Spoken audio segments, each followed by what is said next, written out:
Well, ladies and gentlemen, a very, very big welcome to episode number 87 of Material Issues. I'm Mark Hershberger of Pop Detective Records.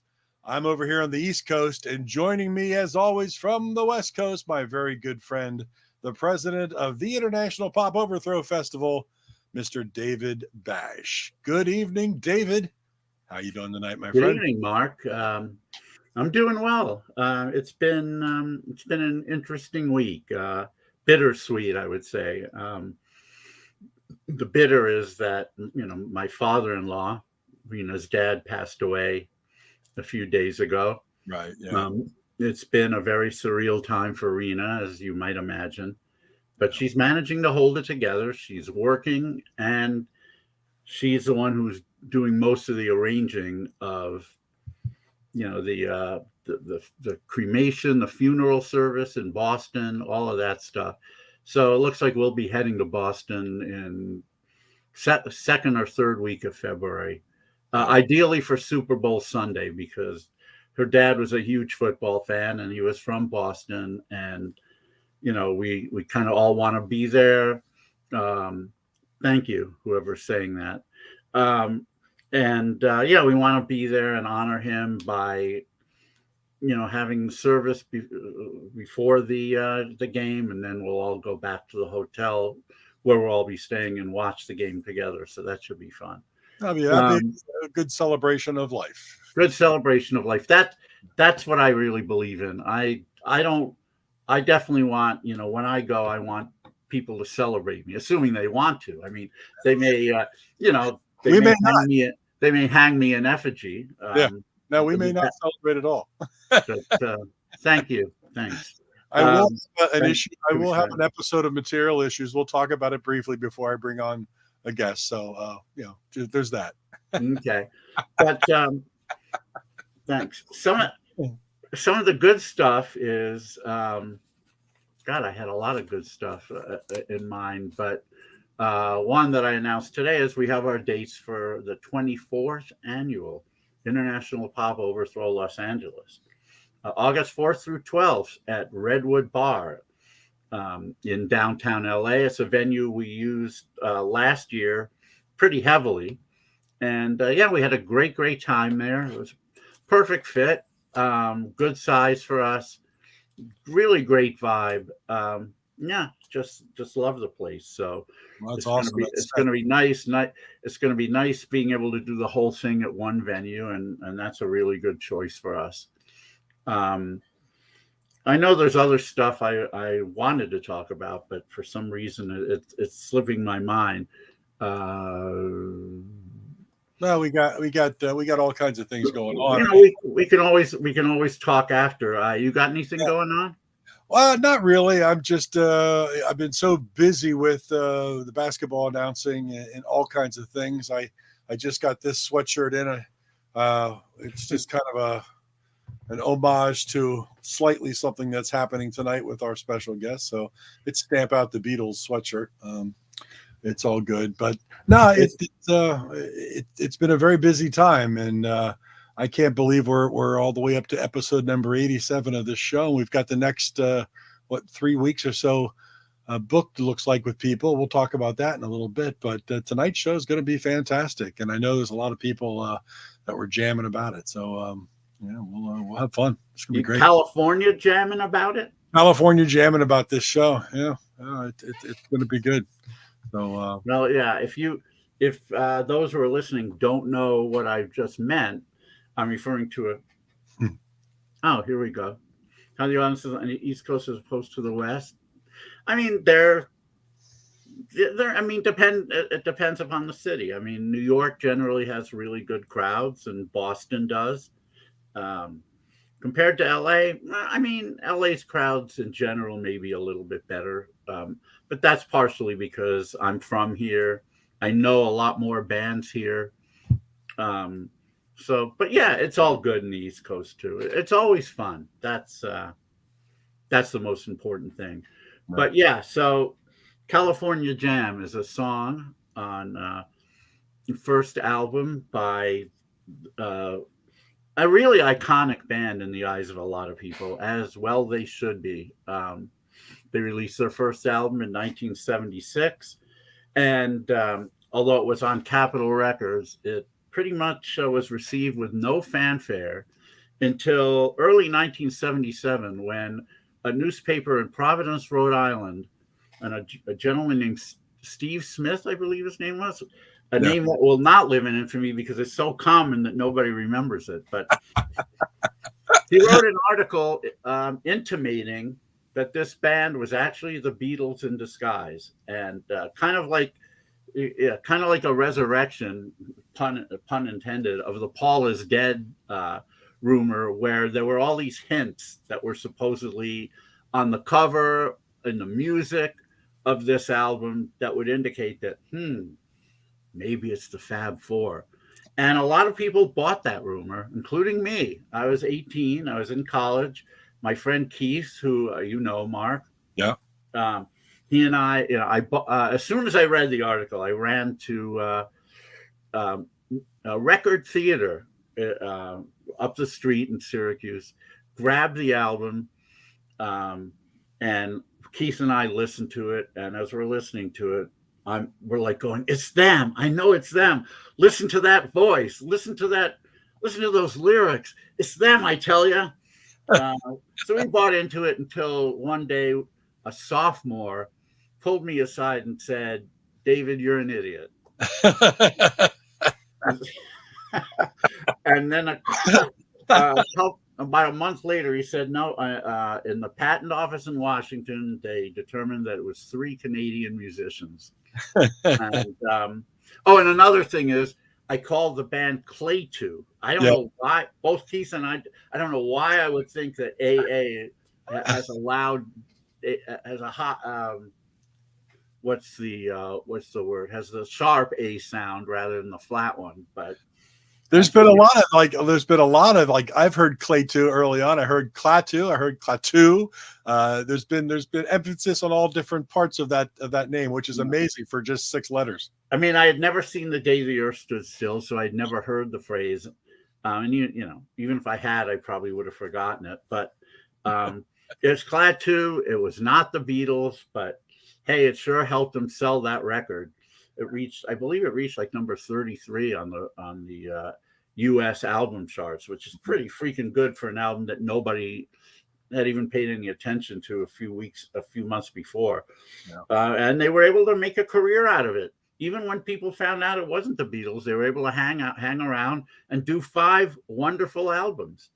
And today we're honored to have the drummer of that band and the co-writer of their most famous song, Calling Occupants of Interplanetary Craft. The reason it was most famous is because, and this is quite an act of serendipity, the song got the attention of Richard Carpenter, who said, you know, we need to release this and put it out as a single. And indeed they did, and it became one of the Carpenter's hits. So there you go. So even people who may not know the band, they certainly know the song. Sure. And we're honored to have the drummer, definitely all around good guy, great musician, songwriter, and a pretty funny man too. And when I say funny, I mean humorous, not weird, or well, maybe a little weird. Anyway, enough of my blathering. Would you please give a huge Material Issues welcome to Mr. Terry Draper? There he is. After all that, he's still here. He hung around. I should have combed my hair. Okay. Almost told my hair. Paraphrase Neil Young. Well, you know what? It's really nice to be here on Material Issues with the Material Girls. Yeah. Totally digging it. We've been called worse. And I gotta say hello to Lisa, who shouted out to you guys. Here she is. And there she is. I haven't met Lisa yet, but she's sung like 4 or 5, maybe more songs with me and sent me files. And I just think she's the sweetest. I love her voice. Lisa, you make me sound great. She's da bomb for sure. Yeah, absolutely. She makes people sound great, but if you're standing next to you, she makes you look very bad. That Well, is there true. is that. Beautiful. She's She's been way in a too couple of my beautiful. videos and steals the show, but hey, I'm good with that.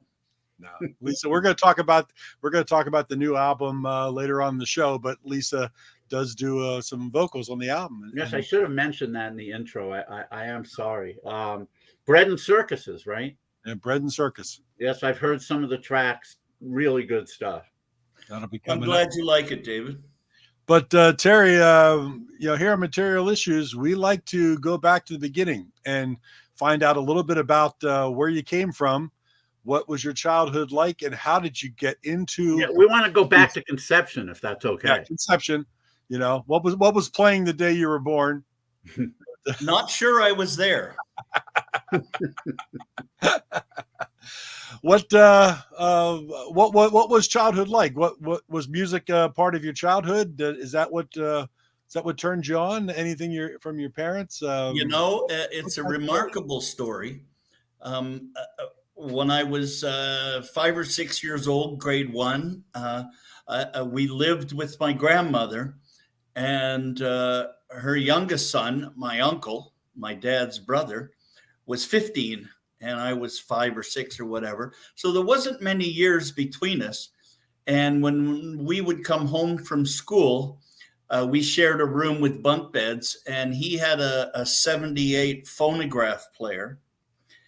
And after school, he would regale me with the Everly Brothers, Roy Orbison, Elvis, Jerry Lee, Buddy Holly, and my favorite was Little Richard. Mm. I still say that everybody calls Elvis the king, but Elvis is fabulous. Little Richard's the king. Little Richard put the rock in rock and roll. Yeah. And so I got a really early introduction into the world of rebellion. Mm. On my 10th birthday, my Uncle Bill, we'd moved up to Weston by that time. And he showed up on my 10th birthday and brought me my first LP, which was Roy Orbison's Greatest Hits. And I'm still a huge fan of Roy. In fact, I saw him live a few times. Mm-hmm. And then I was right into music. I had all these 45s by Phil Spector's girl groups, Gene Pitney, the Beach Boys, Neil Sedaka, all that stuff. I had a large 45 record collection. And then these guys show up on the Ed Sullivan Show. And no, that wasn't. Don't confuse me, David. David's already confused. Anyway, I witnessed the Beatles like the rest of the planet did. And it occurred to me that night that I could actually play music and not just listen to it and collect it. And shortly thereafter, I bought some drumsticks and tapped my way through high school. Well, was it on the Ed Sullivan Show? Was it Ringo that made you go wow, or was it a guitar? Was it one of the frontmen? What made you pick up drumsticks instead of something else? Well, you know what? That question has haunted me, and I think it has to do something with my own personality and my own who I am. When I played hockey, I was the goalie. When I played in bands, I was the drummer. When I played baseball, I was the catcher. So for me, that's like the driver's seat. Right. Yeah. It's the backbone of the whole thing.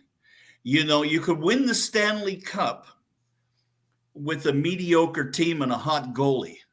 You cannot win the Stanley Cup with a hot team and a mediocre goalie. Right. So I think it's just part of the thing. The choices I've made in life have something to do with that. Isn't that weird? Yeah. I mean, well, it actually shows intelligence because ironically, a catcher in baseball is always called tools of ignorance, and the catcher was always the smartest guy on the team. In reality, he's the one who called the pitches. You know, it's hard to win a World Series with a mediocre catcher. So Exactly. I know who that is. Yeah. So yeah, I mean, we've got a drummer checking in who said drummers are the best. So we know. And another irony, of course, is that drummers are the ones who are the butt of all the stupid musician jokes. Well, hardly stupid. And it's and that brings me to one of the next turning points was 1968. I was playing in a rhythm and blues band, and I was disenchanted. And it had happened that I'd met this fellow from recently emigrated from England, and he told me there's two bands that are tearing it up back home. He says, if you get a chance to go see them or buy their records, check it out. He said, one is called Jethro Tull, and the other one is called Led Zeppelin. And as luck would have it, I was wandering through Yorkville and in Toronto, which is kind of like the Haight-Ashbury of Frisco. And there was the marquee on a telephone pole. This Sunday, Led Zeppelin at the Rock Pile, $3. Huh. And I couldn't find anybody to go, so I went by myself. And I saw the best drummer that ever lived, in my personal opinion. I saw John Bonham lay down the blues so heavily. The anchor that he threw out to drag that band back on you shook me. Boom, boom, boom, back. It blew my mind. And I decided to stop playing the drums and learn to play music, and borrowed a guitar and a Beatle book from a friend because I could read music because I was forced to play trombone in high school. Thank you, Mr. Nechtel. And then a year later, 2 years later, I bought a piano. And what I wanted to understand the mystery of music. You know, when Lennon sings, I saw the light, I nearly died, and then repeats it. Well, the first time they play E minor or whatever, and the second time they play E minor, but Paul plays a C on the bass, so they're playing C major seventh. And it's very subtle, but I get this tingle up my spine when I hear that. And I not only wanted to know how they're doing that to me, but I wanted to do that to other people. Nice. And so I started studying music, I guess, not theory per se, but chord progressions and understanding how these things fit together, how you can tell a story with music without having the words, you know? And so when I write songs, I always start with a lyric or at least an idea of what I'm singing about so that I can make the music tell the story as well as the lyric, and try to marry the two as close together as possible. I think I learned that from Klaatu, to be honest. Which is, I was going to say, which is amazing that you ended up in a band that could do both, that could tell the story with the music and also with the lyrics. Terry, who were some of your favorite Canadian bands, and who did you get? Were there any that you got to play with or on bills with prior to Klaatu? Yeah. Here, you'll love this story, David. I went to audition in the late '60s for a band called Lee Ashford, and their drummer had recently disappeared. And so they were good friends with another band in the Yorkville area called Nucleus. Oh, yeah. Who used to be the Lords of London, who had a big hit with Cornflakes and Ice Cream. I love that song so much. Anyway, Danny Taylor was the drummer for Nucleus, and he's there at this audition showing the new drummers that are auditioning what they have to play. And at this point in time, Lee Ashford was trying to be sort of like Nucleus. So the rhythms and the drumming was very complicated. And Danny showed me a couple of things, and it was like, what? I can't do that. Anyway, long story short, I didn't get the gig, but I made good friends with Danny Taylor that day. And I bumped into him, oh God, many years later, must have been the early 80s. There was a record put out, a CD put out, and it was a bunch of Canadian artists had allowed their songs to be used for half of the royalty, record royalty, and half the mechanical royalty to this organization called SERPA, the Canadian Independent Record Producers Association. And they would take the money and use it for up-and-coming artists. Yeah. And so they threw a big party when they released this, I think it was 4 CD set, and Klaatu was on it. So I went to this event, and there was Danny Taylor. And it's the mid 80s, and we're, you know, his band's collapsed, my band's gone.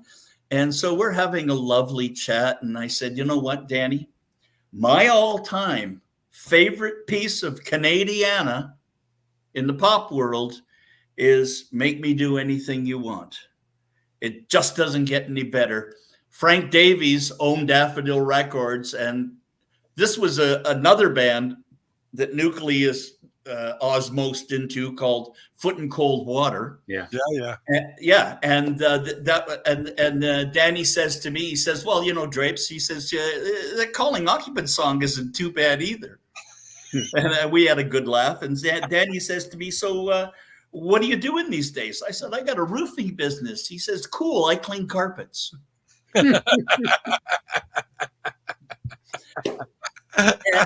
And to cap it off, a couple of years ago, our song "Calling Occupants" was inducted into the Canadian Songwriters Hall of Fame, Right? Or something like that. And anyway, the other song that there was 6 songs that got inducted that night, and the other one that's memorable was "Foot in Cold Water," Make Me Do Anything You Want. And there's Danny at this event. Well, him and I got pissed together and had a wonderful time and reminisced and yacked it up. And I have a great photograph that a friend of mine took. It's me and Danny and Tom Cochran, I'm sure you know, from Red Rider. Yep. He was also on Daffodil Records in the early days, his first few albums with Frank Davies and Frank. So there's me and Danny Taylor from Foot in Cold Water, Tom Cochran, and Frank Davies in this photograph. And I sent it to Frank, and I said, I called it A Lovely Bunch of Daffodils. Nice. Terry, how did you morph into Klaatu? I know there are bands that started off, The Innocence of Virgil Scott, Mud Cow. There were a few things before Klaatu came about. What was that genesis? I left The Innocence of Virgil Scott, the rhythm and blues kind of groovy thing, when I saw Led Zeppelin. I was living in Yorkville at the time and working with John. He still lived up, a couple hundred yards from my parents' house. We had met in grade 5. I think we're 10 years old. He's maybe 11. I think he's a year older than me. Anyway, him and I started writing together and putzing around and putting a band together. And we actually had a band before Mud Cow called White Male. White Male, yeah. And we put out a record, unbeknownst to me. I don't have a copy of it. I found out like 20 years ago that Merv Buchanan put this record of ours out with 2 songs written by John. One, the A side was called I'm Dream Daying. Mm-hmm. Yeah. And the B side was called Lonely Lover. I remember when we recorded it, I had a set of drums with 2 bass drums. Mm-hmm. And I played them on the B side, and I could barely play 1 bass drum at the time. It's not a great record, but it was 1970, and I was a kid, you know. Just God's Here I Come. Yeah, I wanted to be Carl Palmer. Yeah, but unfortunately, it was a little too pop. Unfortunately, you were more like Arnold Palmer, but in a sand trap. Yeah, in a sand. Wait, so Klaatu started with just John and Dee, right? You joined them after, correct? Well, we had, after White Male, John and I started putting a band, wanted to put another band together. And we had made a bunch of demos and whatnot. And we put an ad in the After 4 magazine, which was a supplement in the Telegram for teenagers and what was, shows that were going on. The Innocents of Virgil Scott were in it every week, advertising where we were playing. And we were looking for a guitar player who didn't have a Les Paul. We actually mentioned that in the ad. Because we weren't at the time, is the British blues was really heavy. Foghat and Savoy Brown and stuff like that. And everybody was, they were, all of a sudden they were blues guys from Mississippi or Chicago or something. What the hell's going on? We were looking for Justin Hayward. Yeah. And so we actually, this is oddest thing. Actually, John and I sat down and crafted a letter and mailed it to George Harrison. The Beatles had just broken up, and so it was an inter-country planetary crash. We offered him an opportunity to join our band. Hard to believe he turned it down. He did. Maybe he never got the letter. That's the only thing I can think, Mark. Probably not. I mean, he's got somebody that reads those things for him. Yeah, absolutely. Anyway, I remember when I was in the Innocents of Virgil Scott, I met this band called the Polychromatic Experiment. Their lead singer, Fred Coots, him and I became good friends. And I got to know Dee, who was the guitar player / organ player in the band, whatever they needed as members rotated. And I said to John, I said, you know what? I know this guy, and he's really got the shit. Let's see if I can hunt him down. So I found Dee. And he was living at the east end of Toronto, down by the Scarborough Bluffs. We're in the west end. And we went and visited him. And he had quit the band Bloodstone because he was tired of playing the bars. And he was at home writing and recording, little 4-track recordings. And that's what we were doing. And so we got together, and Dee said, yeah, I'd like to do that. So we formed a band and called it Mud Cow. We called it Mud Cow because Wallace Chuck came up with this in a dream. And I said, why Mud Cow? He said, why not? So that was existential enough for me. I just said, sure, let's go. And so we put this band together doing all originals. We moved into an old farmhouse at Weston Road and Finch in the northwest end of Toronto, and lived there and had rehearsed in the living room, and we were playing Anus of Uranus and Dear Christine. And wow, was that Dear Christine was that early? Wow. Yeah, Dear Christine was that early. It changed quite a bit over time, but these songs were, part of the repertoire we had, and we found that it was really hard getting a gig because we were doing all originals, and so in order to eat, we learned. Jumpin' Jack Flash. We learned to play that great song by Argent. Hold Your Head Up. Hold Your Head Up. God, I love that record. Mm-hmm. And we also learned Proud Mary, which I'm not proud of. and a few others. Jumpin' Jack Flash, I mentioned that one. Anyway, it gives you a time frame on this. And now we could get gigs. We could go and play the bar and torture people with our originals that were like, they were like sort of progressive rock. I mean, we were trying really hard to be Yes or something like it with pop tunes. God, it was a mess. And playing these cover tunes, and that band lasted for about a year, I think. I remember distinctly the very last gig we had. We were playing at Trenton Hotel, about an hour and a half east of Toronto. And it was all week. You played there all week, Monday to Saturday, and Saturday afternoon matinee.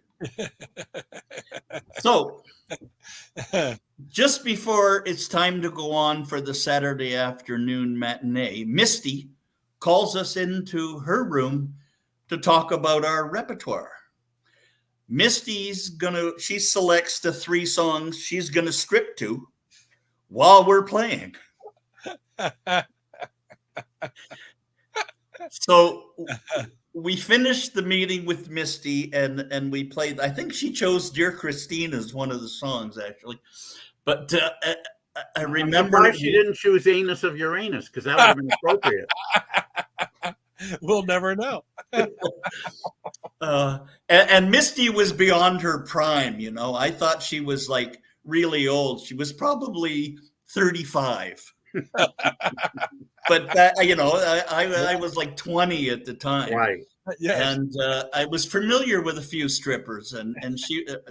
Anyway, never mind that. I digress, don't I?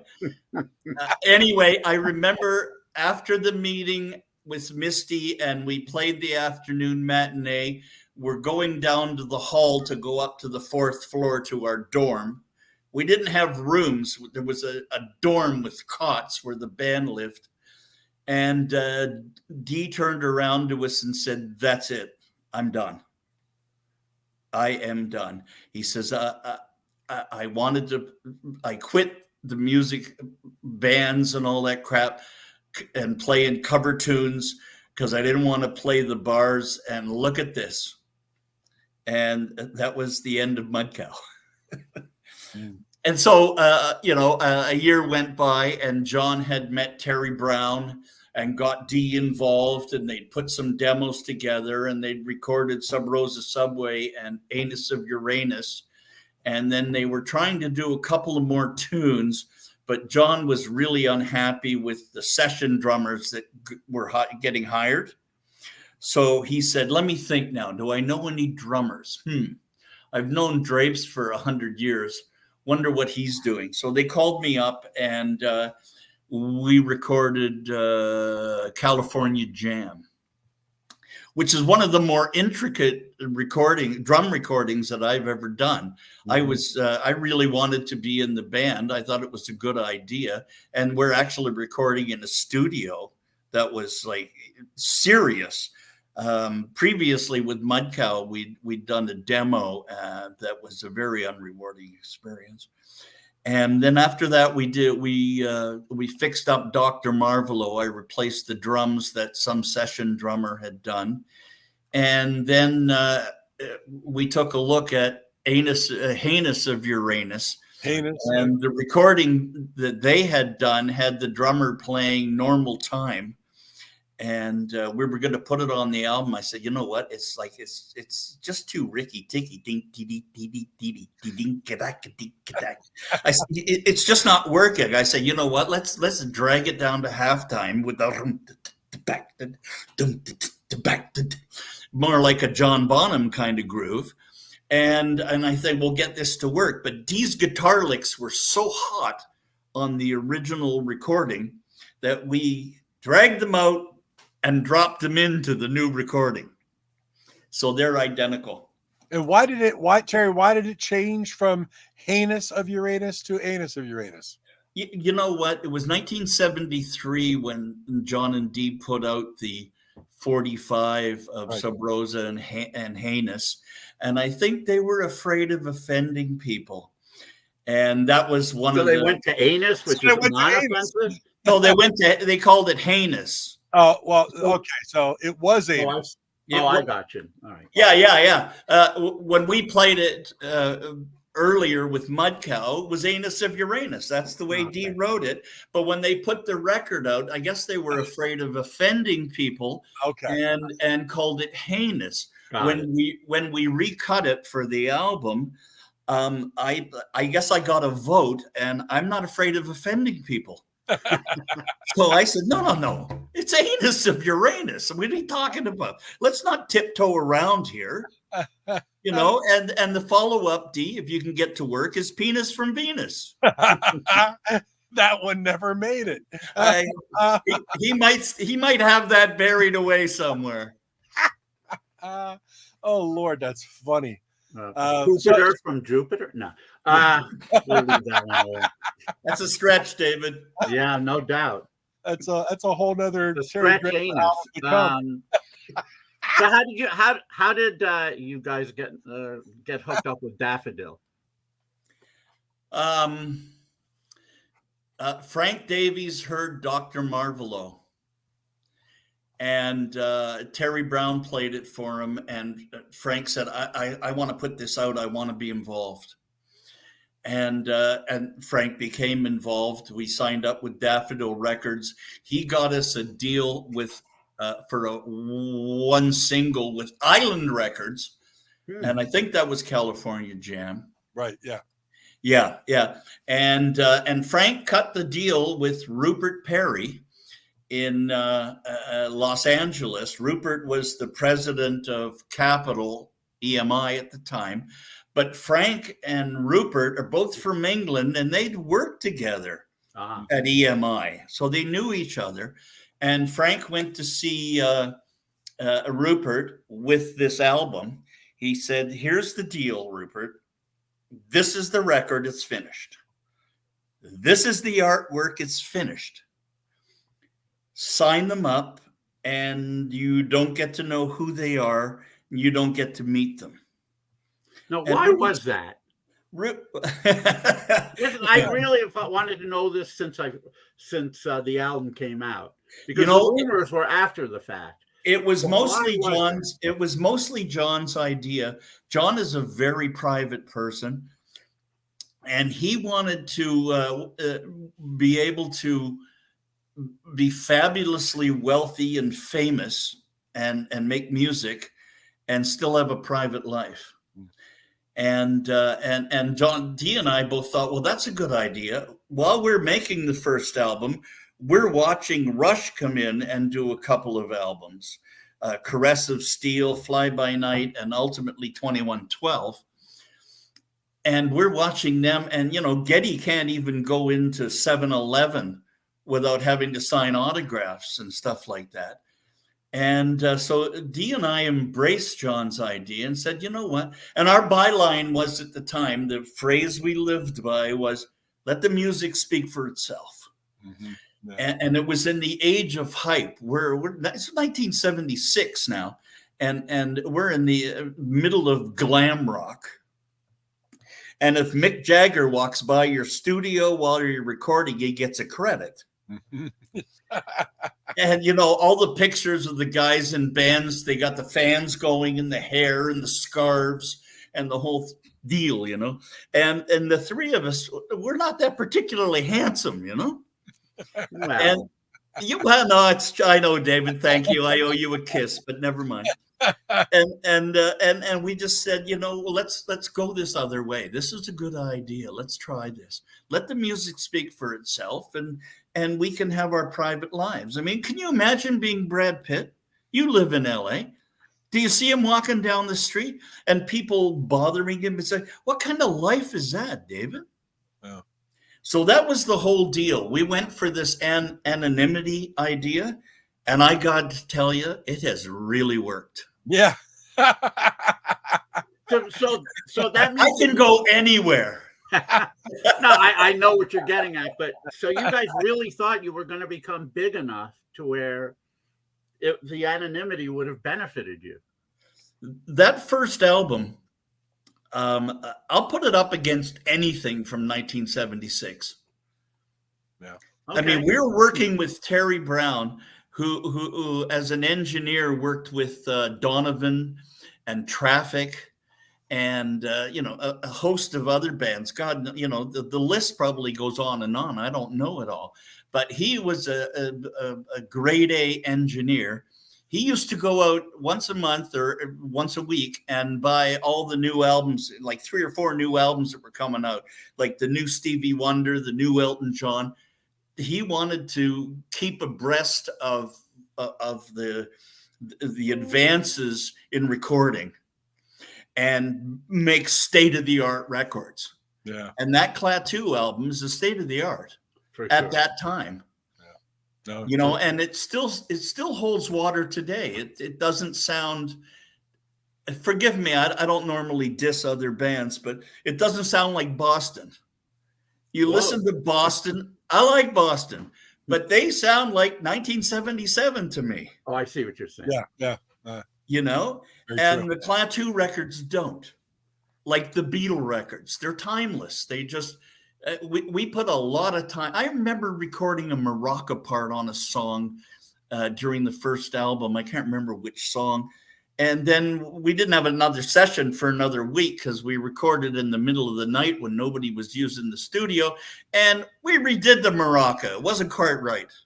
Mm-hmm.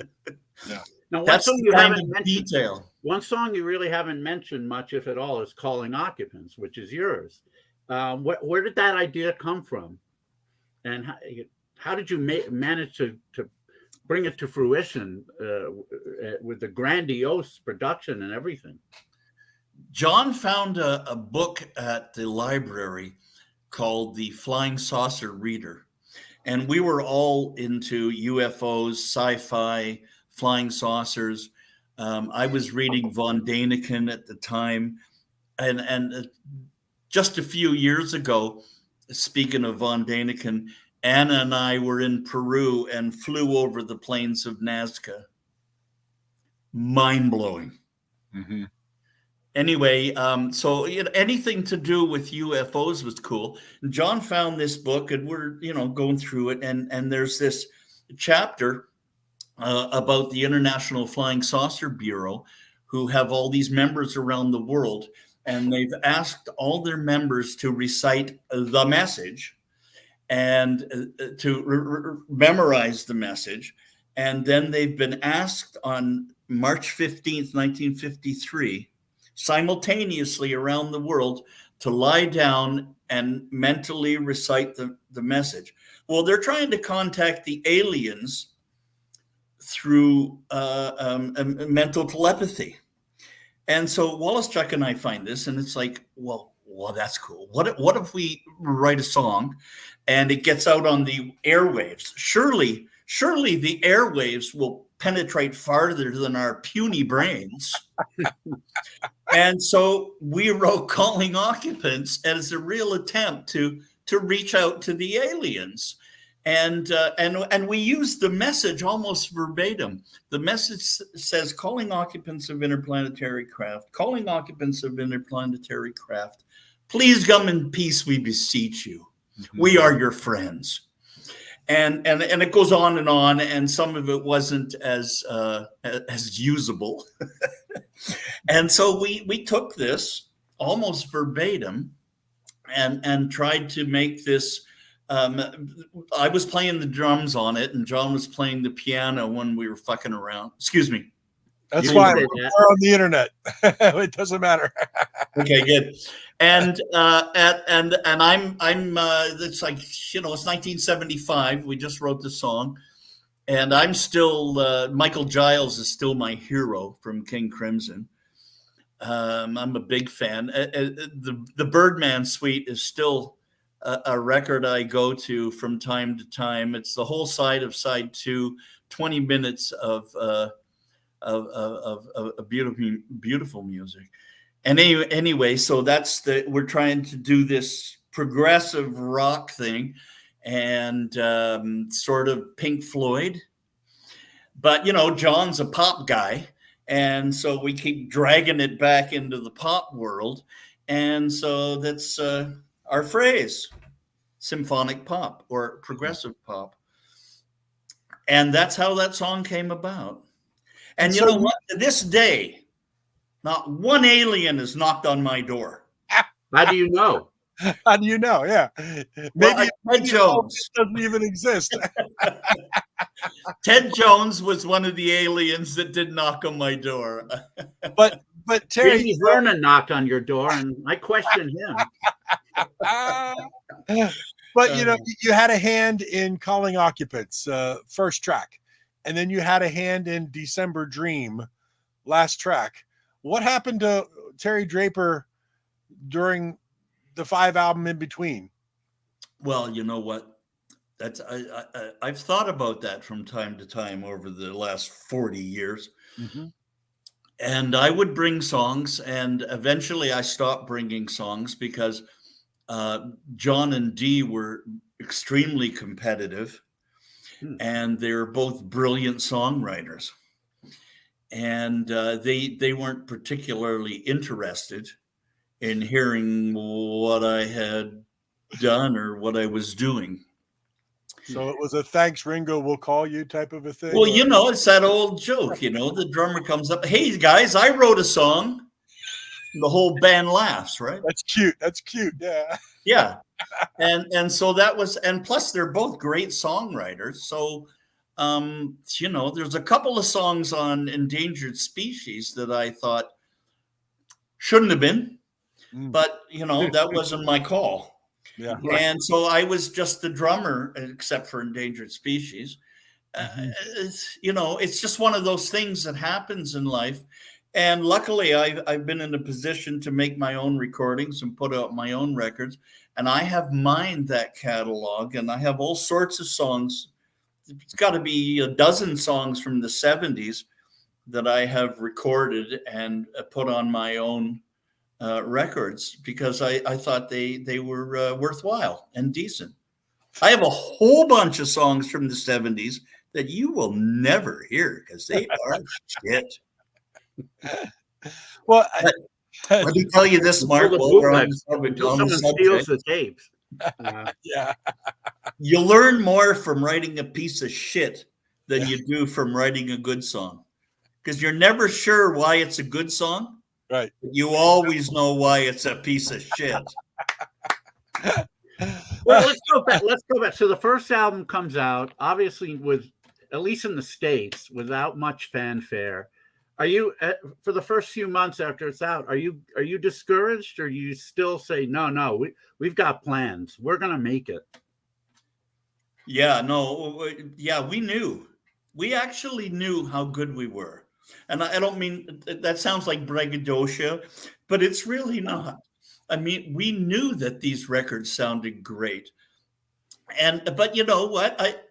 How are they going to play Calling Occupants and then follow it with Shake Your Booty by Casey and the Sunshine Band? Yeah.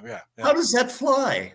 Yeah, we were born 10 years too late. Mm-hmm. We're playing psychedelic pop rock in an era of disco.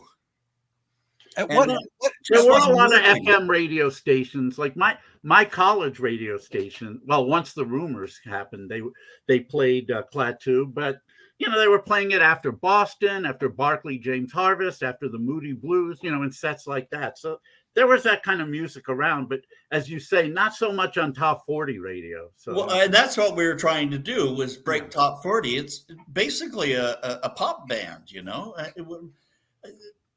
And you went on Keith Hampshire's Music Machine, and you did True Life Hero and Sub Rosa, right? California Jam, and True Life Hero.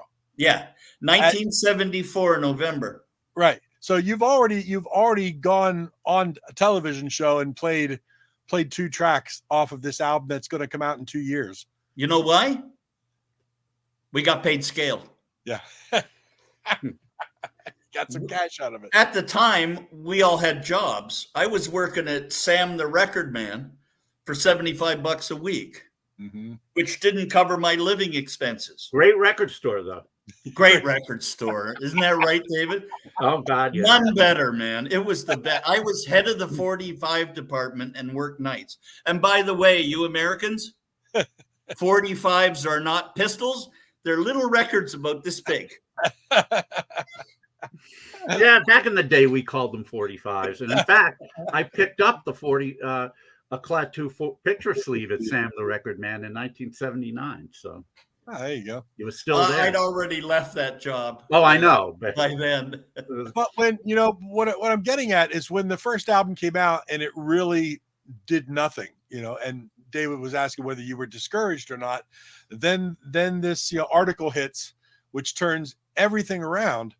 But everybody was saying, you know, who are these guys? This mystery unknown you were already on essentially a broadcast television show year and a half prior to that, and nobody said anything.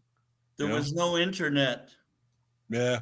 Nobody knows. And we're in Canada, there was like 20 million of us at the time. Right. It wasn't really happening up here. I mean, if you weren't the Guess Who or Neil Young, yeah. So this rumor comes out in February 77. Yeah. We're actually in England recording the orchestra at Olympic Studio for the Hope album. And it was a real fiasco because there was 83 people in that room out there, in the control, like we're in the control room out in the studio, this huge studio at Olympic with a film screen, because this is where they did the orchestras for all the film scores. And there's 83 people out there, and 1 in 5 is wearing headphones, overdubbing to our bed tracks. And I think Polizania was the first one we did. Wow. And they're all having a grand old time playing along nicely till it came to the chorus. I'm going to go, Polizania. And they all threw their headphones off. It's like, what the fuck is this? No, put the tape, start again. And who did the arranging? Doug Riley did the arrangements, and he was finishing them on the plane. He was so busy at that time in his life. He actually brought the trombone player from his band, Dr. Music. His name escapes me. I'm sorry, I can't remember his name, but he was doing the charts for Doug on the plane. And in the studio, there's the French horns playing in the key of F, and the flutes are in C, and the horns of trombones and the trumpets are in B flat. And there's all these charts, and somebody's playing a wrong note, and they don't know. They're just reading what's on the paper. No, that should be an F sharp. Somebody's got to run out there, and it was a bit of a fiasco. But we managed to pull it out of the fire and do it. And it was during those recordings that someone came in, I guess from our entourage or whatever you want to call it. That sounds a little grandiose. There was just the three of us, Doug Riley and the trombone player, and Terry Brown and his wife Linda, and Ted Jones. Yeah. Ted Jones was always late delivering his album covers, so we dragged him off to England with us and made him stay in the hotel at the Cumberland at Hyde Park and just paint all day to get these Hope paintings done. Well, he ends up falling in love with the maid.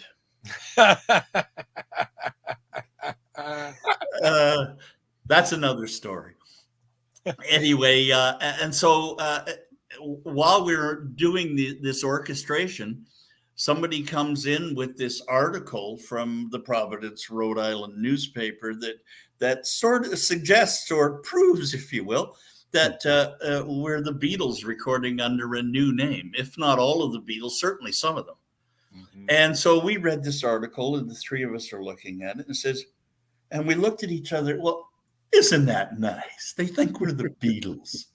Let's get back to work, because this was very intense.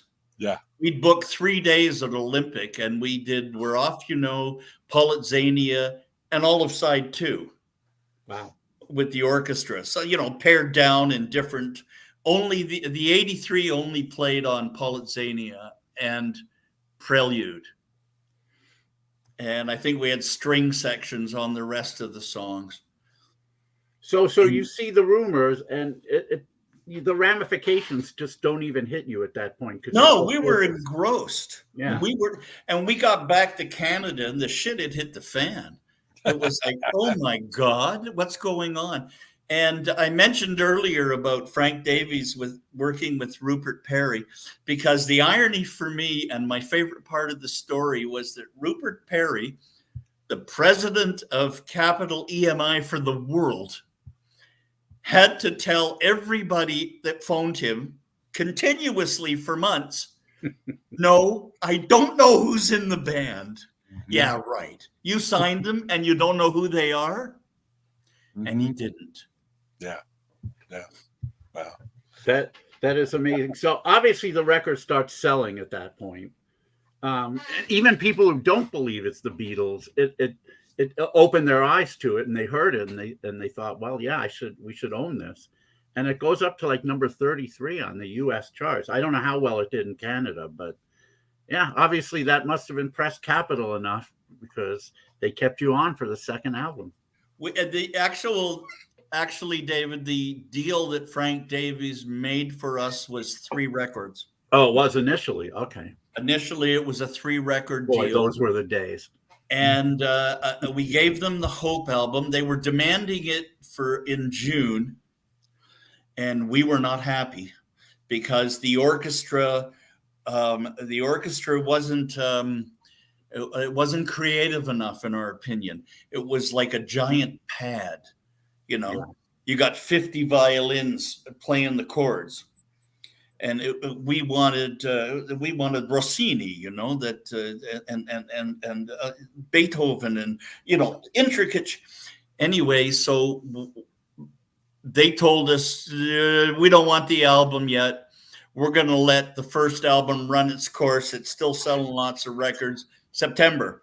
So we went back into the studio for a whole month and bought this polyphonic synthesizer called the Polymoog, and did all of the enhance the orchestra with violin sounds and wee wah wah and all sorts of stuff to make it what we were hearing more interesting. And so you guys know that the orchestral version is on the Sunset collection. The Hope album itself has our enhanced version, with all of the synthesizers and everything going on. We spent a whole month working on that, and then gave it to Capitol. And apparently there was a board meeting that Frank Davies was at when he delivered it, and they listened to the album. And one of the important people, Maskin Benner Bashkin, what's his name? David Bash? I don't know. Yeah, I remember. Yeah. Bashkon, I can't remember his name. Yeah. Anyway, he proclaimed the album was a masterpiece when they finished listening to it, and demanded that they play it again. Apparently they did. Were you guys, I mean, so were you, especially John, who valued his privacy, were you unhappy about the rumors and the ramifications? Were you guys, people knew your names, but were you able to walk around and nobody knew you? Nobody knew our names yet. Oh, they still don't know? They still don't know, no. Oh, okay. And so we had many meetings about this, but it was only John and Dee and I that discussed this. We didn't have a manager. Nobody was looking out for us. Terry Brown was our co-producer, engineer, brilliant guy. And Frank Davies owned the record label that we were tied to in Canada. And thank goodness we did that, because in Canada, we signed a deal with Frank Davies for Daffodil Records, and it was a lease. So we own the masters. But in America, we signed with EMI. They own the masters. The actual contract says for the world and the universe in perpetuity. Those words are in the contract. Wow. I mean, we can't even sell a record on Mars. But you did go around the universe in 80 days. And where did we end up back here, David? Yeah. Maybe I'll move to Mars. Yeah, I don't know. But right.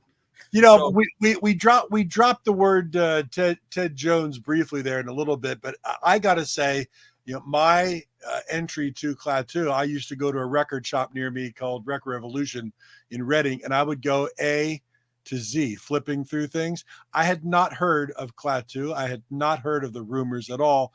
And I got to K, and there was the sun staring at me. And I looked at the album, the artwork was incredible. I turned it over. I read the song titles, but that's all there was. And I bought the album based on the visual. And Ted Jones, did as I like to say, you bought it sound unheard. Sound unheard. Yes. Yeah, the variation of sight unseen. Yeah. You could do that in the 60s, Mark. I used to do that myself. Yeah. But when I joined Klaatu and we started making an album and we decided not to use our names or photographs, I took it upon myself to find an artist, because we all knew that the artwork and the representation of us was going to be tantamount, because you weren't getting anything else. You didn't know my pet peeves. You wouldn't get to know my dislikes and my likes, my favorite color. And I have a thing for jelly beans. Well, you wouldn't get that information. And so I knew that the artwork had to be all important. And for a year, everyone I met, I said, do you know any artists? And I met dozens of them. And so I'm working at Sam the Record Man in the 45 department. And this fella, Gary Gilbert, is a frequent buyer and comes in all the time. We talk about music. He comes in one day and he says, I'm looking for this 45 picture sleeve.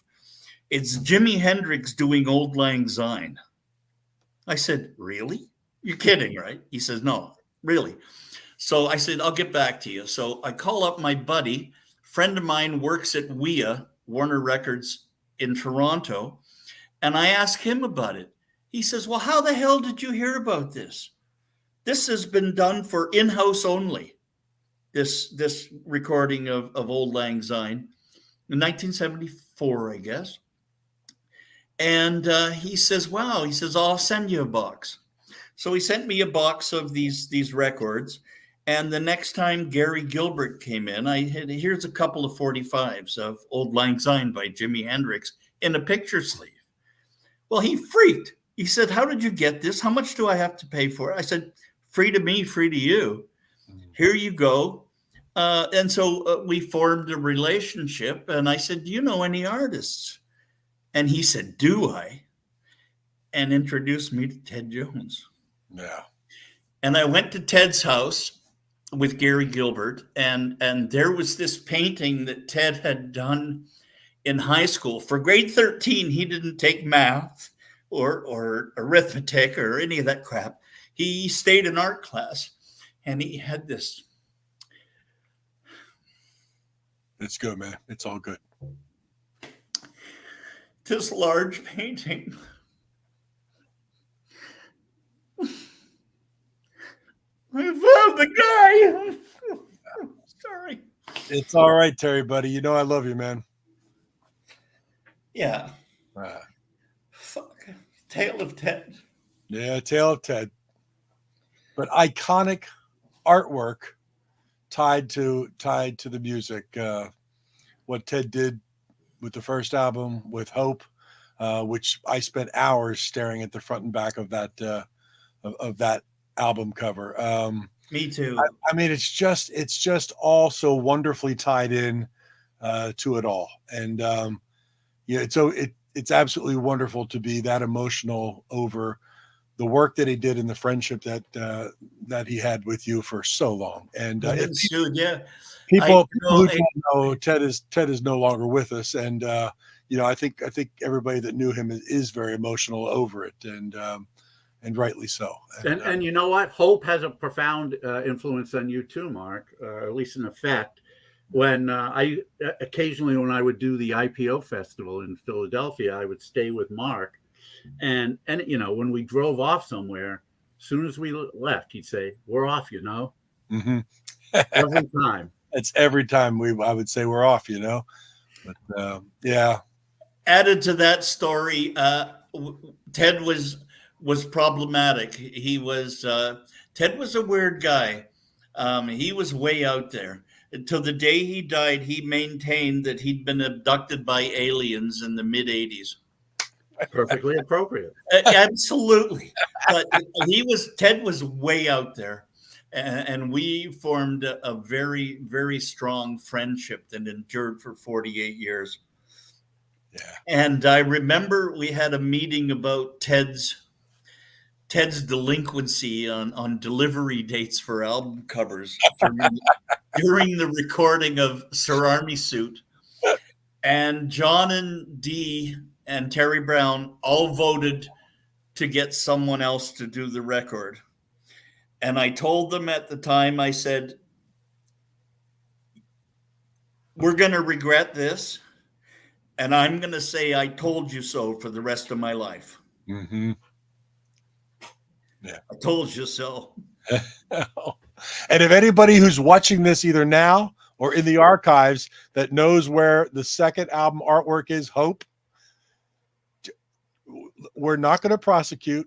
We just would like to have that artwork back in Terry's house, hanging next to all other Ted's artwork. Absolutely. That has disappeared. Capitol, when they took it to photograph it and film it, somebody made off with it. So. Here is Sir Army Suit, and I have to ask you, Terry, because after the grand eloquence of Hope, an amazing concept album, which of course had all that production on it, you guys went back to the basics and put out just a pure pop album. I mean, it did have a little bit of that prog thing in the background, but these were short pop songs.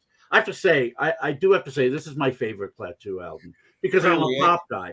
I love the first two, don't get me wrong, but this one, I mean, the songs just really, they were immediate. They stuck with me. This is a Daffodil copy sent to me by the great Jamie Vernon, because I only had a Capitol copy. I'd never seen one of these in the U.S. And here's Jamie's note pointing out who's actually in the artwork right here. Yeah.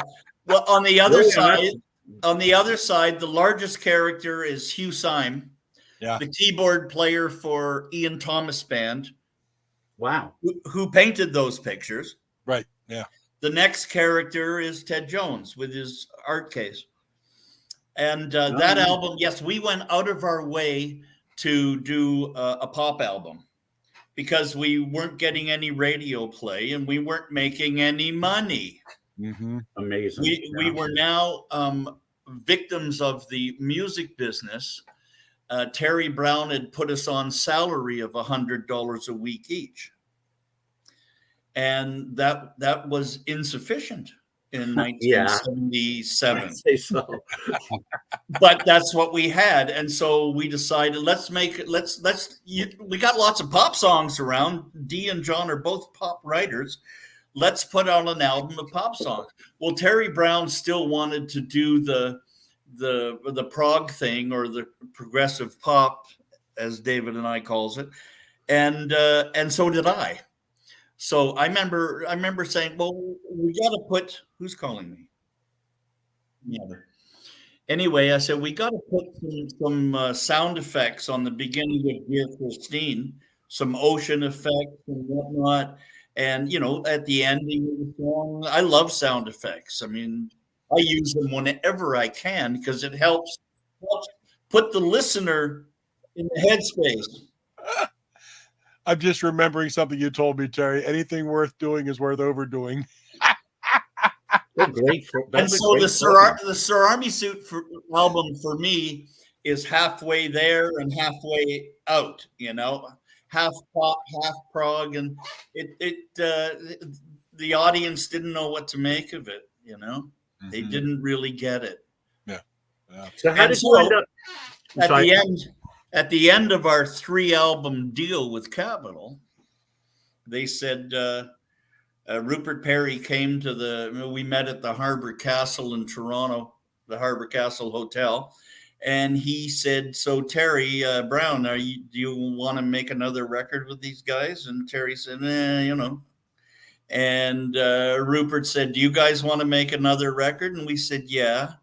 And Rupert said, okay, here's how we're going to do it. You're going to come to LA, live there, make the record in Los Angeles, and we're going to hire you a producer who's going to pick the songs. Go make some demos. We'll talk. What an amazing time that was, that you could put out 3 albums, and certainly none were million sellers exactly, even though the first one did very well. And you got a 4th. I mean, that would be unfathomable today. Yet back then, labels had faith. It was great. Yeah, well, Rupert and Frank Davies' relationship was strong, and Rupert believed in the band. In fact, we got him to we rang him up on the phone at Capitol during the recording of "Sell Out, Sell Out," and got him to say "Pedal Yourself." Right. When Wallace Chuck was singing about guitar Stevie Miller, "Come out of the clouds," Sir Rupert said, "and do what Stevie did. Yeah. Pedal yourself." And we got Rupert to say it over the phone and recorded it and put it on the record. Yeah. Now that's irony. Yeah. and Hot Box City, I guess, was somewhat biographical of your experience there, right? That was D wrote that song before we even got there. Looking forward to going to LA. I mean, LA is nothing if it's not cars. Mm-hmm. You been on the freeway lately, David? Unfortunately, I have. Hot Box City. But it's not true that it never gets cold. I mean, not Toronto cold, but no, yeah, we could get around. That winter. We can get around 2 or 3 Canadian occasionally, like late at night. So, but of course, Endangered Species was the album where you let everybody know via an address who you guys were. You know, which for me was at the time was mind blowing because I still didn't know. By album 4, and I was young, and you get an address, and I can write to this address. I still have my signed photograph from the response. I have a picture of you with the sun sticker. Yeah, well, the Sir Army Suit album cover was us coming out of the closet, for want of a better phrase. And on the 4th album, we actually put our names on it, because it had already been found out by some DJ in Washington, went across the street to the what do you call it? Patent office? The Congress, and went to the Copyright Office and found out that these songs were not written by Lennon and McCartney, 3 schmucks from Toronto. And so the cat was out of the bag at that point, and that's when the backlash began of people not buying our records or listening to us anymore, or getting played by the media because everybody thought we had duped them. It was the who were those 2 guys that didn't sing on their records in the 80s? Milli Vanilli, yeah, Milli Vanilli, yeah. It was the precursor of that kind of event. And we're the victims of it, Wait, somebody's telling you right now they never said thank you for the signed photograph. Thank you. That's nice. But at some point, then you actually got a 5th album, which was Canadian only. Correct? Magenta Lane. Yeah, and that was a gift from Rupert Perry. He wanted us to continue, but he couldn't continue in America. In fact, the reason that I've been told, we found this out many, many years later, is that someone in the marketing department told Rupert that if he is forced to work the Endangered Species album, he's quitting. Wow. And so that album got shelved and buried. Right. Ship delete is what we used to say. And so Rupert allowed us to record a non-recoupable album in Canada with Capitol Records. And the non-recoupable was the important part, because when he cut us loose, we owed them $250,000. Mm-hmm. Because, I mean, the Endangered Species album was $150,000 to make. Right. The 4 of us each had our own townhouse, living in LA for 4 months, flying back and forth. And they hired Lee Sklar played bass, and some guy, Porcaro, what's his name? Jeff Porcaro. Jeff. Yeah. Apparently he played the drums. I was busy perfecting my pinball game down the hall. Is that the Dolly Parton pinball machine? That's the Dolly Parton pinball story. Wow. Can you tell that story real quick, Terry? Because it's a funny story. We're making records like bankers now. Klaatu's used to working in the middle of the night. Here we are at Sound Lab working 9 to 5 with some musicians playing our parts or whatever. So we spent a lot of time playing ping pong and pinball in the back recreation room. And one day the manager brings Dolly in because she's going to book some time or whatever. Anyway, she meets us, shakes our hand, says, "Can I play with y'all?" And grabs a quarter. We all put our quarters in and play around a pinball with Dolly on the Dolly Parton pinball machine with those giant bumpers. You was gonna, Big bumpers. have to say that. Big bumpers. I love that story. She was a sweetheart. She honestly was the person that I think she is. And she was so down home and down to earth. And she had on a pair of jeans. She didn't have her wig on, but it was still platinum with, long roots. And she was just a real sweetheart.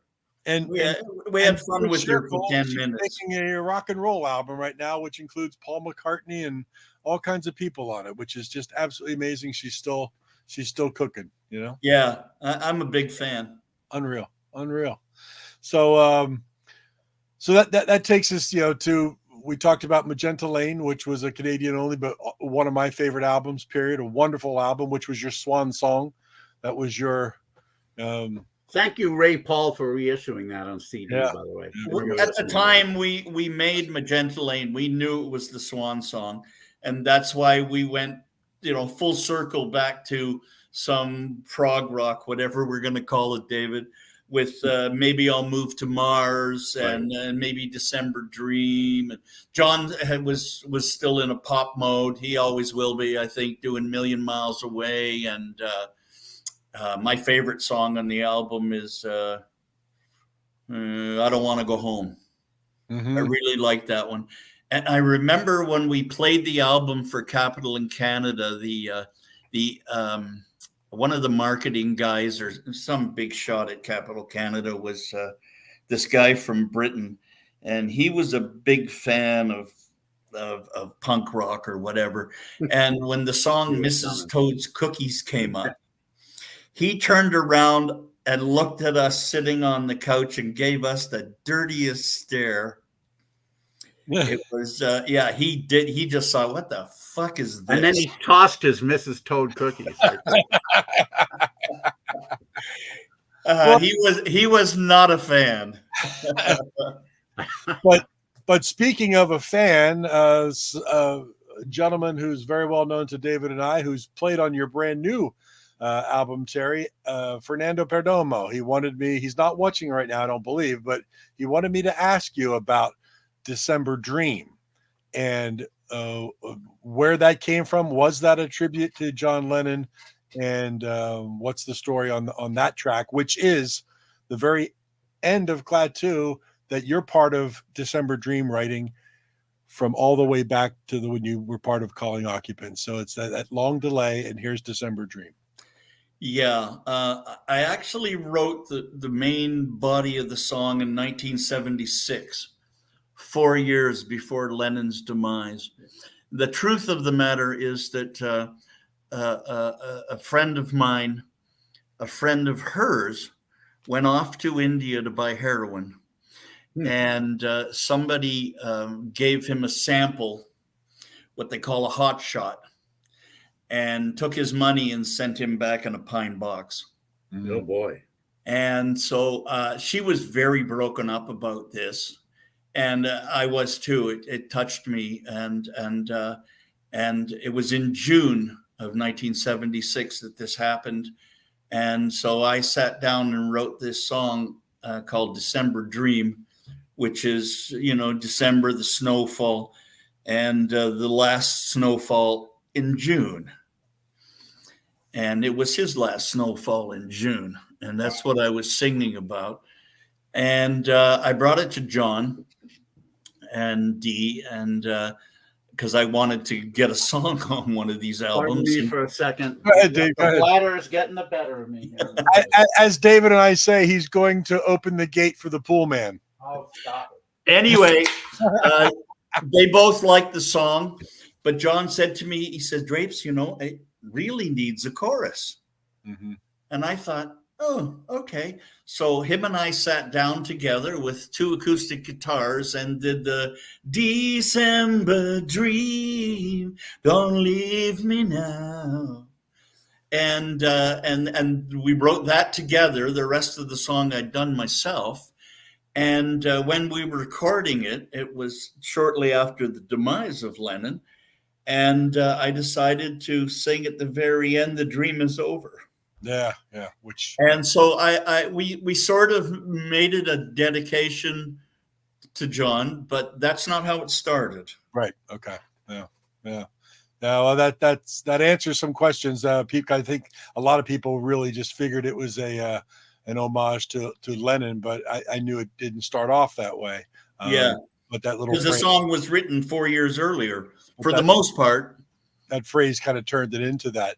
Well, I mean, so Klaatu is basically over after this. Although you did tour, you did go out on the road for a little bit, and then Dee kind of again didn't want to be a road warrior.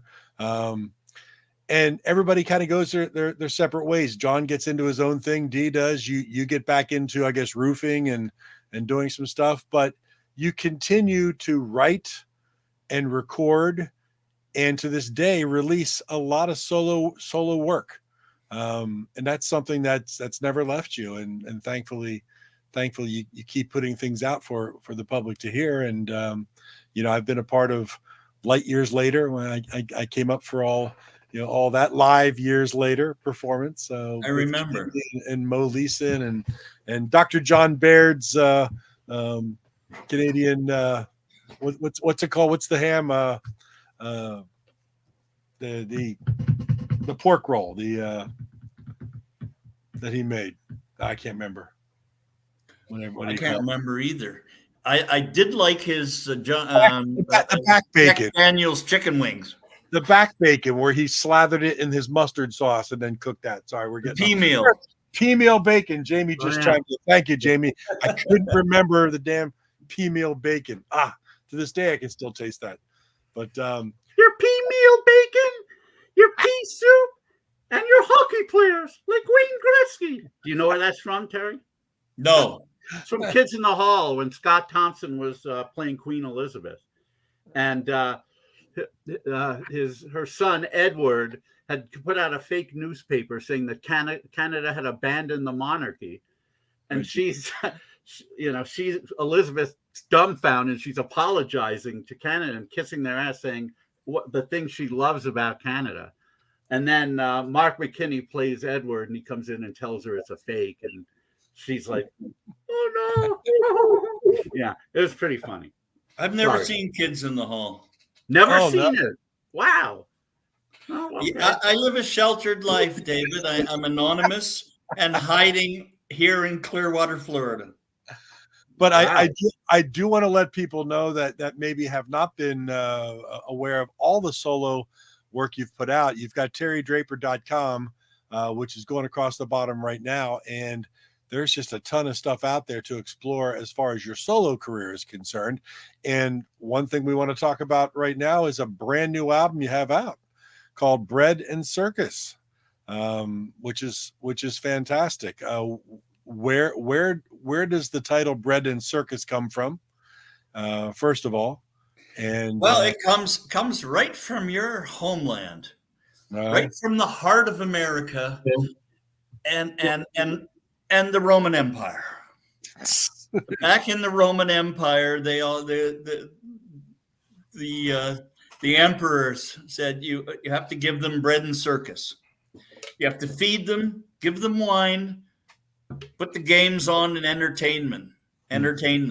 Feed them a few Christians, whatever it takes, a couple of gladiators. And so the bread and circus thing for me is all about politics. And that's what I'm sitting on the other side of the hedge in Canada. We didn't build a wall. We have this lovely little hedge. And you got a lot of great people involved in the album. We already talked about Fernando Perdomo's on the album. Lisa Michaels does vocals on the album. Of course, our good friend Jamie Vernon, Jamie Hoover, also on the album vocally. Dana Countryman got involved as well. Good friend of mine. Good friend. Dana has been on the last few albums, and so is Trisha, his wife. He just does the best background vocals. He has this pop sensibility that I always send him the normal songs. I never send him the weird shit. I send the weird shit to Jamie Hoover. And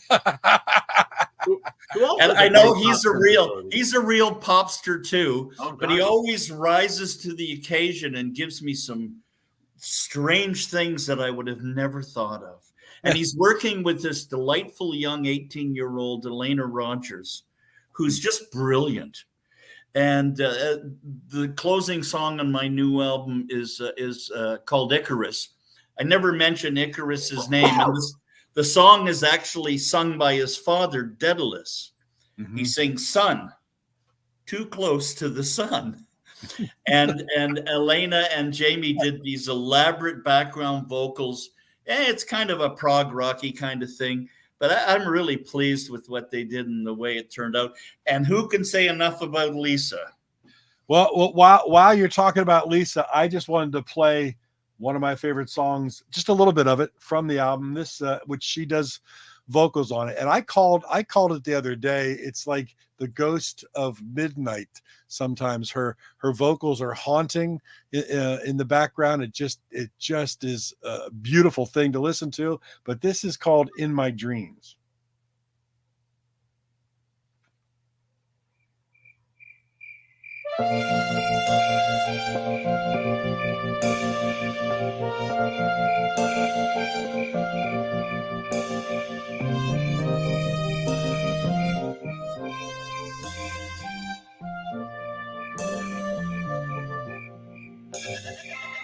Why is the sky so blue?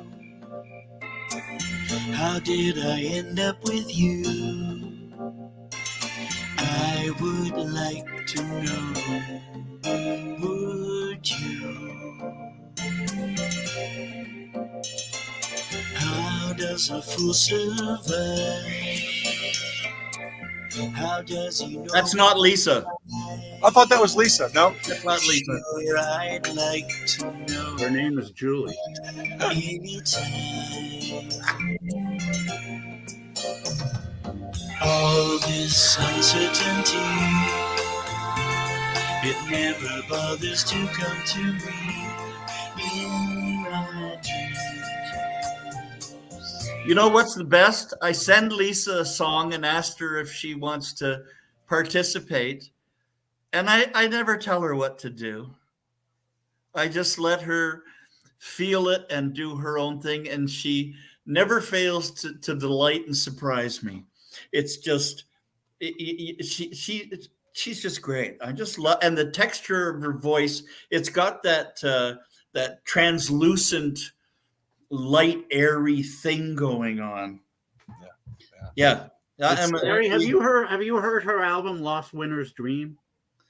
I'm not sure. I've heard a bunch of her stuff. It's a half Christmas, half Spectorian thing that she did when she was 20 years old. Oh, and really? It's wonderful. Yeah, you need to get a copy of that. Lisa, send Terry a copy of Lost Winter's Dream. He needs it. He does. Okay. Well, you know what? Terry doesn't listen to a lot of other people's music. I shouldn't talk in the third person, but I actually don't listen to music at all. I don't play my old Moody Blues records. I don't listen to the Beatles. I don't, the only time I put music on is when I'm in the car, and I'm from Florida, so all I hear is Tom Petty. But I don't want these people in my head. I'm just busy making music all the time, and I don't need I don't need the earworms. Wow, that's an There's shit going on here all the time. Yeah. I was working all afternoon on a new song called Sunday Morning, but it's Thursday, isn't it? No, it's Wednesday. It doesn't matter. But you've turned me on to some great stuff over the years. I mean, Peter Sarstedt's "Where Do You Go To, My Lovely" is one of my favorites of all time, and I really probably wouldn't have been like really turned on to that until that one day you played that for me on guitar, and that, you know, and then I got to talk to Peter and do some interviews with him, and it was quite something. Well, you brought me that gift from him on my 50th birthday, where he wished me 50 more. Yeah, we're getting there. Let's get there. Yeah, let's get there. But Terry, I have to ask the big question, because this is something that everybody wants to know, and I'm sure you know what the question is. Is there ever a chance, even a minuscule chance, that Klaatu could get back together and do a full-on performance? Oh, no. No, categorically, no. It's not going to happen. I think Dee was living in BC, and he recently moved to Halifax area, Truro, I think. Okay. He's down in Nova Scotia, and John is not interested in making music or playing music or doing anything like that. Dee still puts records out. Yeah, he just put a new song out recently about Elon Musk that's quite a fun ride. And yeah, you can find it on his Facebook page. And I'm still doing my thing. I understand people wanted to get back together and do it all again. And geez, I remember when the Beatles broke up, how I wanted them to get back together again. I understand. But, sometimes it's just water under the bridge. And the band broke up 41 years ago. Okay. I don't see me hitting the road anytime soon. No, but I have been talking to Lorne Michaels over at Saturday Night Live. He couldn't get the Beatles back, but I said I got something close. Yeah, I think we got offered. Klaatu plays IPO. I'll pay you $25. I think we got offered a gig in South Korea many years ago for $1 million or something. Whoa! Well, that was when $1 million meant something. Ah. And we didn't even entertain the notion. I don't think anybody wants to go back there. I've only been married once, but I've had some encounters previous. And, it's putting the band back together is just like going back and living with your ex. Mm-hmm. Where do you sit with that? Yeah, exactly. I mean, it was great, but we're not redoing it. Okay. No, fair enough. It's a fair question for a lot of acts like that, but what you did was quite the body of work, and there's no reason to play around with the mix, and you do what you do now, and we appreciate the music you make, Terry. I, for one, have appreciated your friendship and Anna's. It was, it's been great getting to know you. Your wonderful kids, even though we almost lost one that one time. David might not know, but you came down and stayed with me many, many years ago in Haddonfield, and I called my best friend from high school. Whenever we discovered Klaatu together, he was on a camping trip with his family in a sleeping bag when I said, "You've got to drive 2 hours and come to my backyard right now." And he didn't ask why, and he showed up, and Terry and I were sitting there doing acoustic guitars with Beatle tunes, and my best friend in the world, a Klaatu fan, just stood there all night with his jaw agape staring at Terry. And he brought that T-shirt he made in high school. It said "Calling Occupants" on it. I still have that. Gave it to you. Yeah. I still have that. Wow. We're lucky we didn't lose the whole family on the LRT over Camden. Well, yeah, but they had bulletproof glass. First time I met you, Terry, was at the Beverly Garland Hotel in Studio City. You and Ray Paul had got. I think there was a record show there, and maybe And you guys were doing a signing of some kind. was Emmett of with Magenta us? Lane. Emmett was not with you. Okay. But I think Magenta Lane reissue had just come out, and My first solo album. your first solo album. That's right. Or maybe it was that, and you guys were doing a signing there. And I remember when I first, before I met you, I thought, well, Terry Draper, he's going to be one of those just sort of wizard, prog kind of guys. And it turned out you were just this really down-to-earth guy who had an amazing sense of humor. You were cracking me up that whole time. And I thought, wow, okay, even a Klaatu guy is like a regular guy. It's great. That was the whole point. That's why we did the anonymity thing, because we're just regular guys. Mm-hmm. There's nothing fancy. There's nothing. There's no Mick Jagger in our band. But it's been such a great ride though.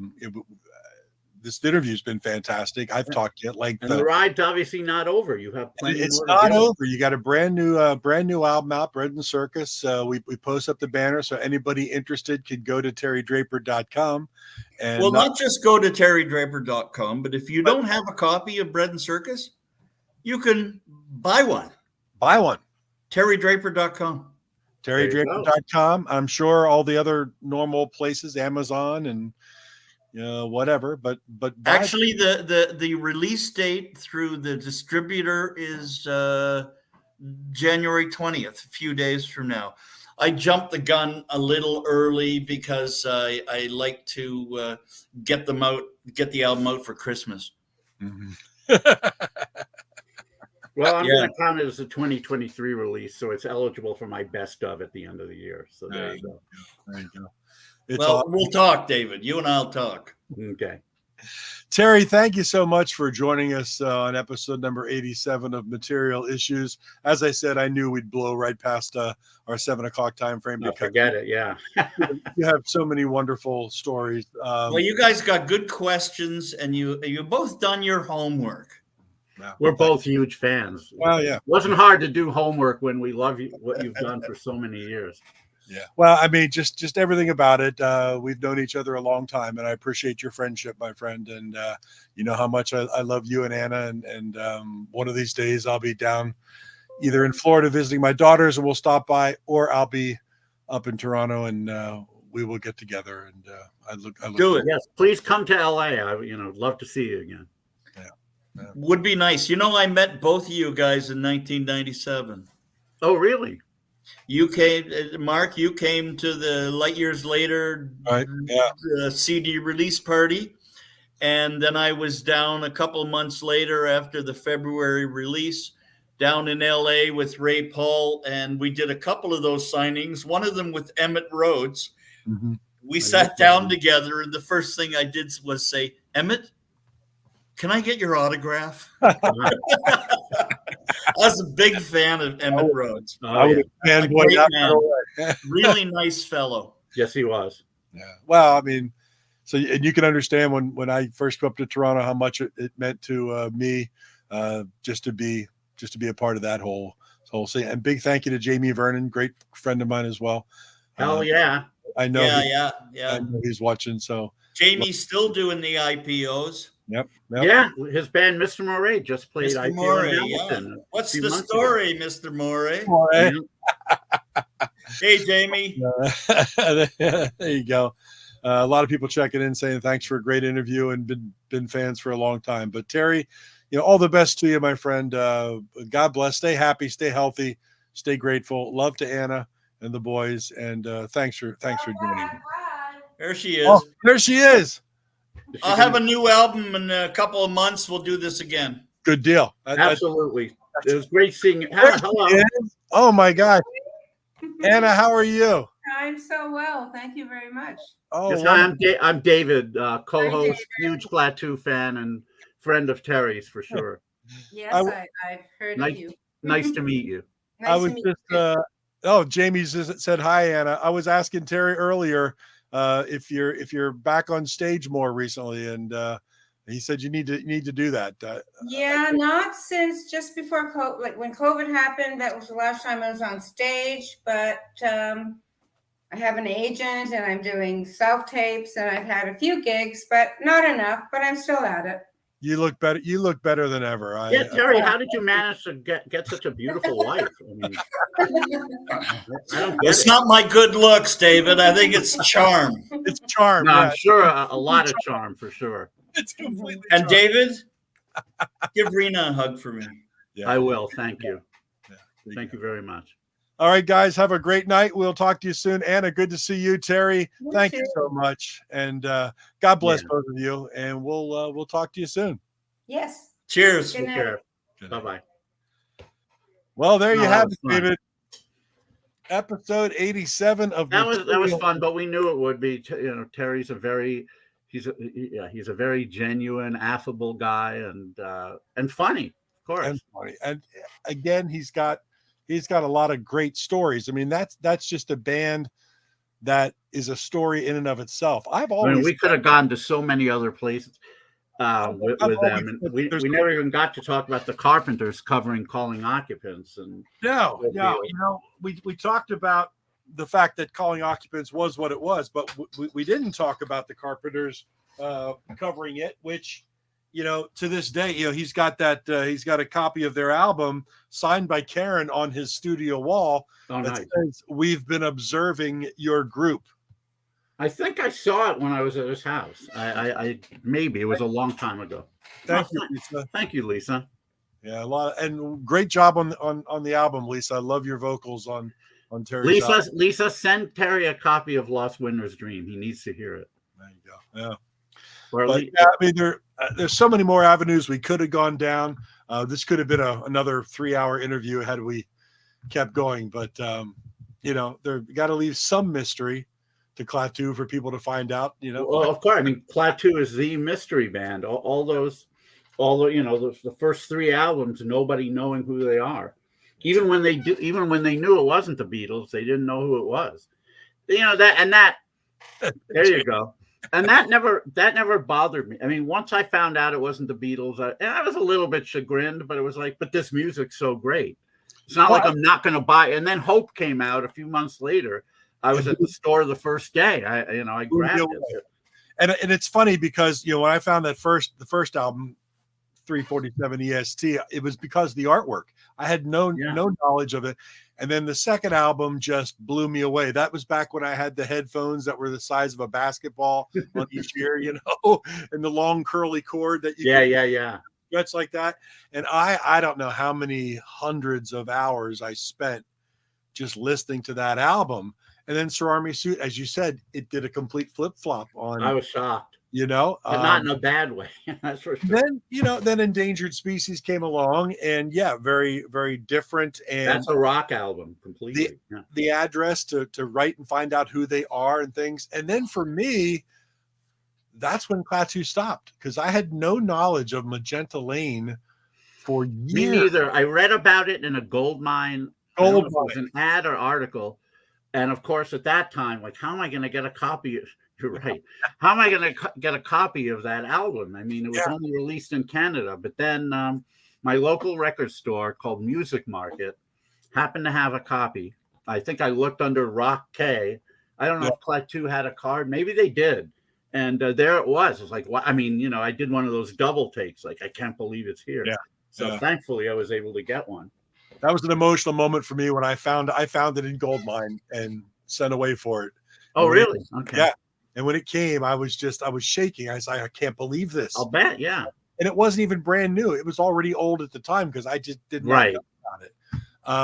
And then, speaking of Goldmine, that's how I got to know Jamie Vernon, because I was looking for Klaatu stuff. I was looking for 45s and memorabilia, anything I could find. And I put an ad in Goldmine, and Jamie responded to the ad. That's how I met Jamie. He was trying to get married to this wonderful woman named Sharon, and he was trying to raise some money to. Does his wife know about that? No, not at all. And he wanted, he was going to sell a bunch of stuff that he had. So, it was Sharon. Okay, Sharon responded first. So, I ended up buying a lot of Jamie's Canadian memorabilia of Klaatu, and we have been good friends ever since. And yeah. I mean, Jamie's one of the best, and again, I have to thank him for sending me the Canadian copies of the 5. Well, I had Magenta Lane. I think he sent me all 5. I have to look, but I have this Sir Army suit here, which in the U.S. that was another thing in general, and Jamie will be able to speak to this. You could get UK imports by so many bands. Even if they had a US release, there were always stores that carried the UK versions. Canadian versions of US albums were almost impossible to get in US stores. And even Canadian groups that only released their records up there, there's no way that stores in the US would carry them. I had to go to Canada to pick up a lot of this stuff because you couldn't get it. So yeah, I never saw any Daffodil versions of Klaatu albums in the U.S. anywhere, even in used record stores. Right. So, yeah. Even in Goldmine, trying to search for stuff, very, very difficult to find. What a different time! Oh but my God. That tells the story of how important Klaatu was to me throughout the 70s and into the 80s. There are bands that become very important to you. I've always said, I'm a Beatles nut, but if somebody asked me for my top 5 bands of all time, to me personally, Klaatu's in the top 5. Where in the top 5, it changes all the time, but they mean a lot to me. And as I said, when Terry came down and stayed at my house with his family in Haddonfield, I called my best friend from high school, and without really knowing why, he made the trip 2 hours from a campground. And that is amazing. Yeah. Sat there for the night as we played Beatles tunes on acoustic guitars. And he drove back at like midnight to get up there at 2:00 in the morning. And when Klaatu got back together for the Klaatu Con that Jamie and Sharon put together for the 6 songs that they played on stage, he went with me. We flew together, and he went with me to Toronto to see a band that was so important to us in our teenage years. Just incredible story. Yeah, I wish I had been able to go to that. I've seen video. Yeah, it was pretty special.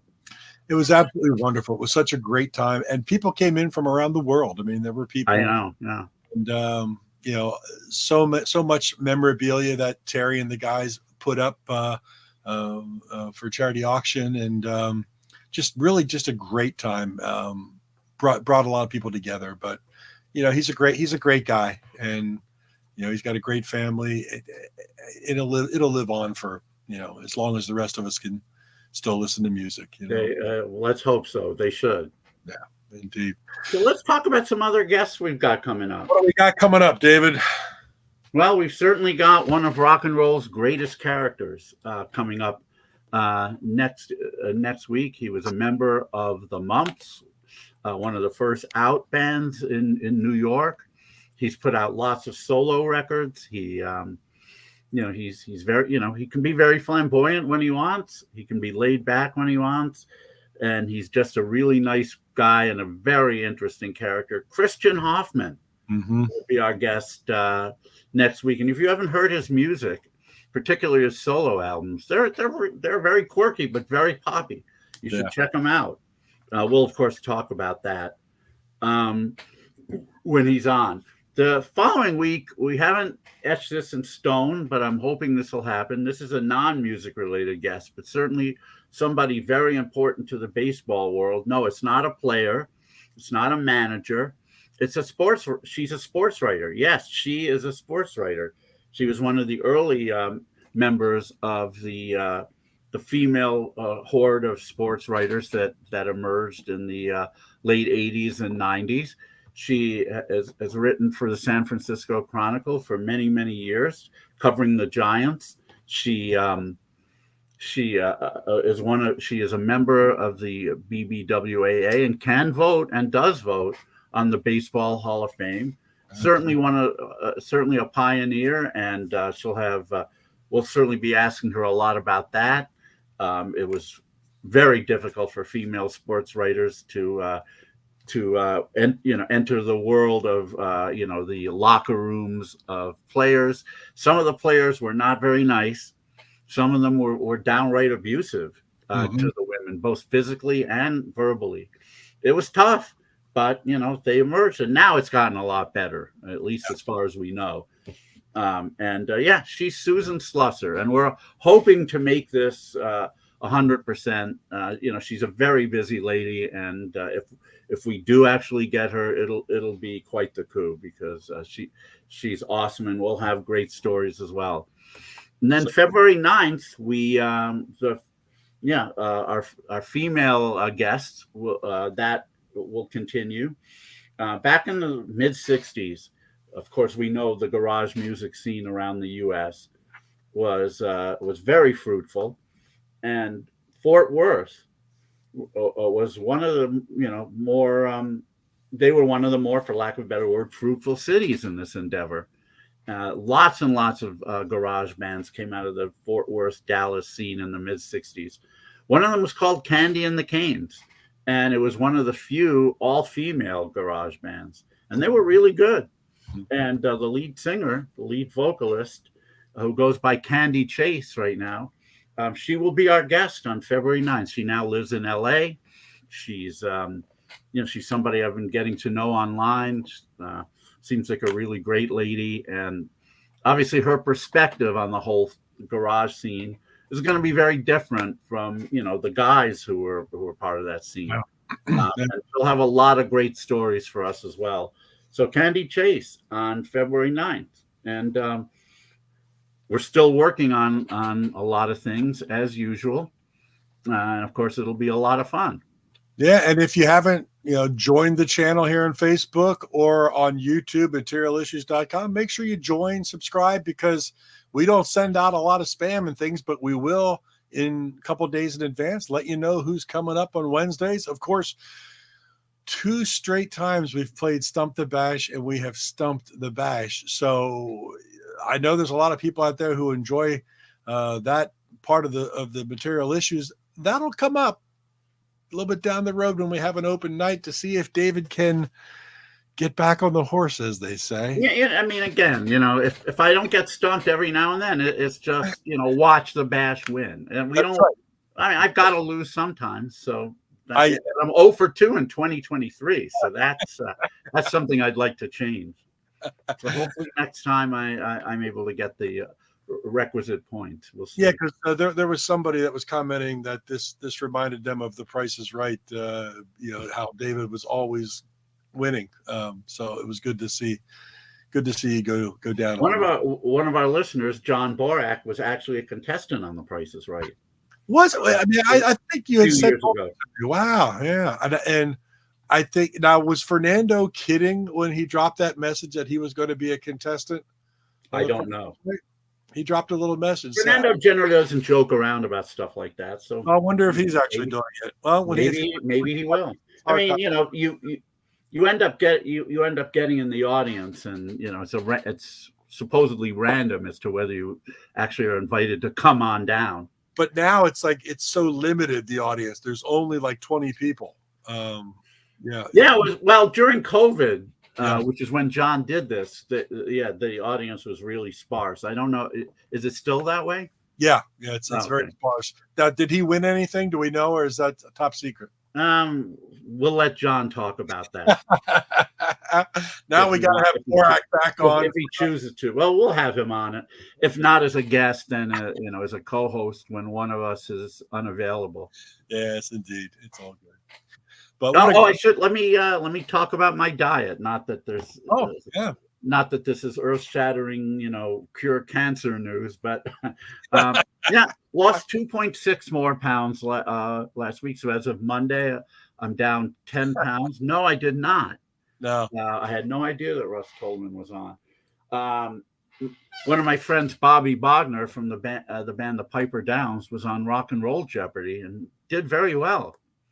I worked with somebody at a local restaurant that won on Who Wants to Be a Millionaire. Wow. Won the $1 million? Won the $1 million. Who was that? Let me see if I know their name. I have to remember his name. Hold on. He was the 13th person to win. I didn't know him that well. I mean, I knew him. I probably don't. I remember the first couple, but he was the 13th person to win $1 million. But then when he we won't get into the whole particulars, but when he told me how the breakdown and how you get paid over a 20-year annuity, you're not really a millionaire. Oh, is that right? That's how they do it? Not to mention, I mean, is that for tax reasons, so you don't lose half of it? I think so, but I don't know if it's different now, but when he won, and of course he blew it all, so he was waiting tables at the restaurant again. So every year. John just reminded me that he and I did try out for Rock and Roll Jeopardy. I did not answer. I did not get enough of the questions right because there were tons of stuff about modern songs, and I know nothing practically. John had kids, and he knew some of those songs. So he did win. He did get selected, and they interviewed him right after the audition, so as it were. And but unfortunately, he didn't get selected for the show, which is too bad because he would have done great.